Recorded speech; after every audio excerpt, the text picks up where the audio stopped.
When people are against the Illuminati, then they get punched in the face all the time. The press hates them, and nobody likes them.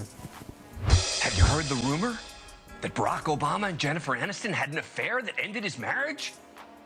People that I respect, some that I even love, who may or may not watch this. Okay, let's talk. No, really?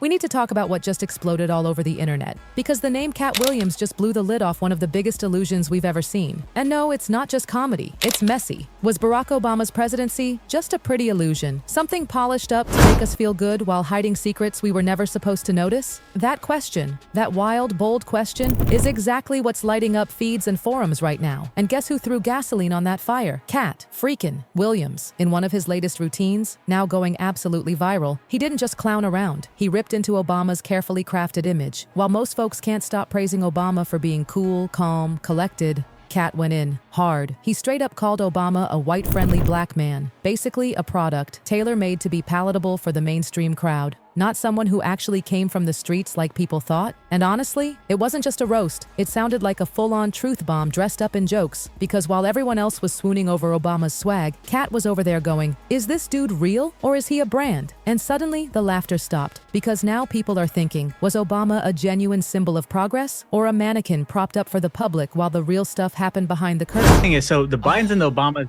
hate each other because Michelle Obama is very good friends with Hunter Biden's ex-wife. So that's led to a significant problem where they don't like Hunter, and if you don't like Hunter, Joe doesn't like you.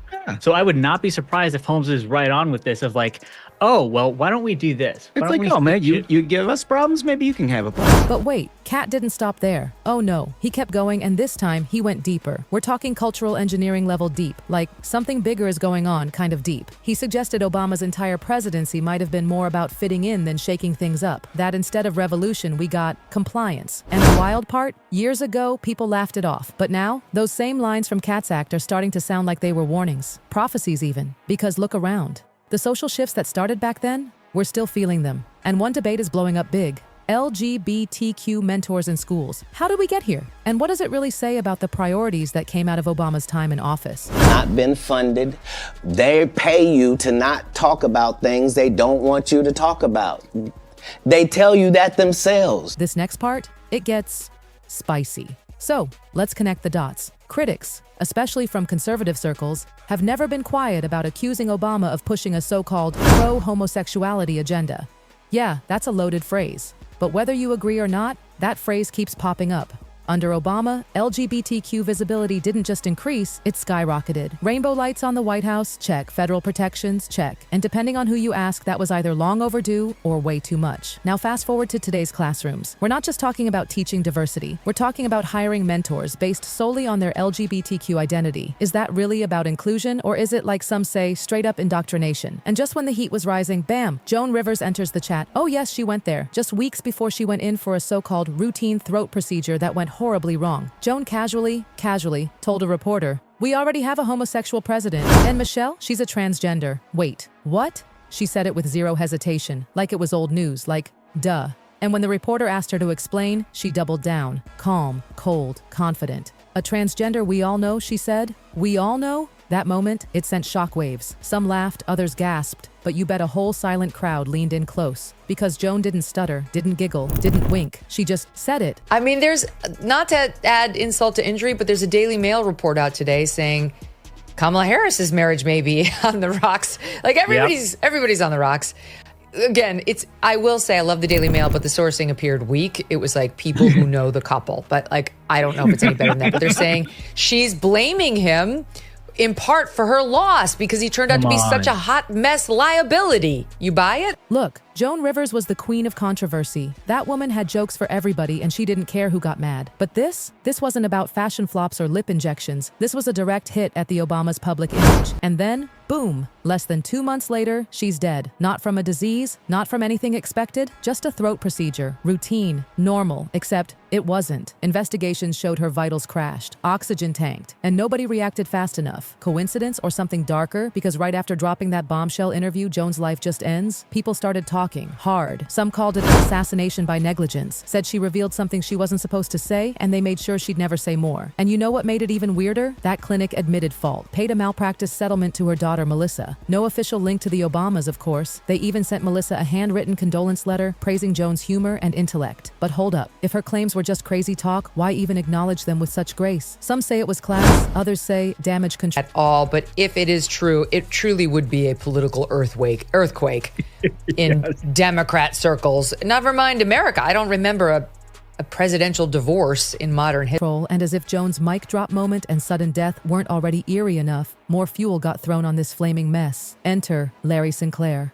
Now this name, it's like pulling a skeleton out of a locked vault. He's a convicted con man, yes, with a rap sheet longer than a CVS receipt. But suddenly, out of nowhere, his old claims started trending again. He said he met Obama back in the late 1990s in a bar, and what happened next? Well, let's just say it involved a certain substance that rhymes with cane, and it was not platonic. Yup, you heard right. According to Sinclair, it all went down in a hotel room after some hard partying. Credible? No judge ever thought so. He failed a lie detector test. The media clowned him. But timing is everything. And just as these whispers about the Obamas' private life are heating up, bam, Sinclair is back. Tucker Carlson gives him screen time. The internet goes nuts. Suddenly people are replaying Joan Rivers' words like they were prophecies. So now we're not just wondering who Barack Obama really was. We're wondering what kind of culture he helped build. Because that whole LGBTQ mentorship movement in schools, it didn't fall from the sky. It's been brewing, growing, and if you trace the roots, it points right back to the Obama years. Was this what hope and change actually meant? Or was that just the glossy brochure and we all missed the fine print? Gotta spend a minute on the Obamas, because there seems to be some momentum picking up in the rumor mill about their marriage. All right, I'm gonna bring you what I know. And just when you thought this saga couldn't get any messier, it does. The whispers. Oh, they're loud now. People are saying Barack and Michelle, they're not really a couple anymore. Like, at all. According to the gossip mill, they've been living separate lives for a while now. And Michelle skipping major events, people noticed. She bailed on Trump's inauguration. She was nowhere to be seen at Jimmy Carter's funeral. And according to some sources, it wasn't politics. It was personal. Like she just couldn't pretend anymore. Now, what happens when those rumors start forming a pattern? When Joan's last wild interview starts looking less like a joke and more like a confession? The internet isn't asking if the Obamas are hiding something. The question is, how deep does it go? And let's not forget how Joan said it. Calm, confident, no drama. She told the camera, it's okay. Like, no big deal. And she just walked away. No giggle, no, just kidding. Just mic drop. Could it be that her shocking comment followed by her sudden death wasn't just bad timing? Could it have been a warning? So the truth about Jen and Barack is that there is no truth. There is It no untrue. truth. You know Barack Obama. I've met him once. Met him once. I know Michelle more than him. What is there a truth about you and Michelle that we should know? That is not. Oh, but things got real strange when people looked closer at Joan's final hours. Federal health officials dug in, and what they found? Chilling. The clinic where Joan had her procedure, completely unprepared for any complications. They didn't follow basic protocol. And the anesthesia dosage? Way too high. Her vitals were crashing for minutes before anyone did anything. And here's where it gets really dark. Doctors reportedly started a procedure that Joan never even signed off on. Let that sink in. One of the most recognizable, controversial women in the entire country is in a clinic in the middle of New York City. And somehow all these errors just happened? Come on, really? It's one thing for a minor celebrity to get caught in medical chaos. But Joan Rivers, weeks after calling the Obamas out on national TV, you have to ask, did someone want her silenced? Because here's the thing, Joan was loud. She was fearless. And then suddenly, permanent silence. Still, so many questions hang in the air. Why was there an unlicensed doctor in the room? Why was that doctor taking selfies with Joan while she was unconscious? Why did the surveillance footage from that day vanish during the investigation? And how is it that no one has been criminally charged? Was this really just medical incompetence or something else entirely? Is not sorry. They are looking forward.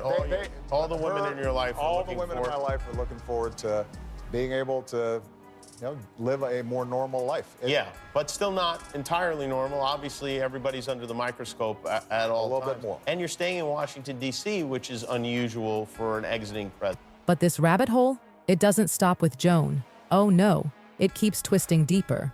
All the way to the glitz of Hollywood. See, what if Obama wasn't just a president? What if he was more like a cultural architect? Because during his years, and especially after film and television, they changed. All of a sudden, stories that used to be considered niche were front and center. Diversity, inclusion, representation, it wasn't just encouraged, it became mandatory, but was that organic or choreographed? Some insiders say this whole wave of progressive storytelling, the rainbows, the speeches, the overnight award wins, wasn't an accident. And the name that keeps coming up? Jennifer freaking Aniston. Yup, you heard right, her name, tied to Obama. Tabloids ran wild with it. Suddenly, people were whispering that Barack and Jen had more than just production connections. Wild? Maybe, but it was everywhere. Even late-night hosts started cracking jokes about it. Then, boom, Jen herself addressed it. She told Jimmy Kimmel it was absolutely untrue. Said she's only met Barack once and knows Michelle better. Nice and neat, clean denial. But did that erase the whispers? Of course not, because by now, it's not even about whether they're a thing. It's about why they were ever linked at all. But here's the juicy twist. What if the link between Obama and Aniston wasn't romantic at all? What if it was something way bigger, way more strategic? Barack Obama hasn't exactly been lying low since he left the White House. Far from it. Through his company, Higher Ground Productions, he's signed massive deals with streaming giants. Netflix, Spotify, documentaries. He's everywhere. And guess who else is killing it in the media world? That's right,